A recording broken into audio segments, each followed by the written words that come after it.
Ang mabuting balita mula sa langit sa araw na ito.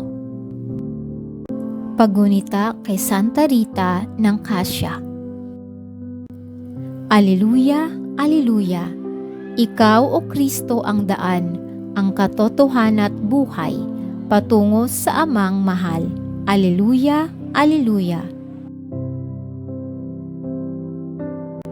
Ang mabuting balita ng Panginoon ayon kay San Marcos. Pinupuri ka namin, Panginoong Hesukristo.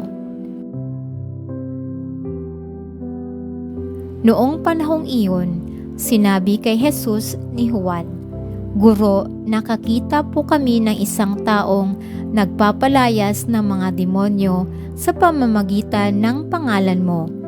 At pinagbawalan namin sapagkat hindi natin siya kasamahan." Ngunit sinabi ni Jesus, "Huwag ninyo siyang pagbawalan, sapagkat walang taong matapos gumawa ng kababalaghan sa pangalan ko ang agad magsasalita ng masama laban sa akin. Sapagkat ang hindi laban sa akin ay panig sa akin." Ito ang mabuting balita ng ating kaligtasan. Papuri sa Diyos.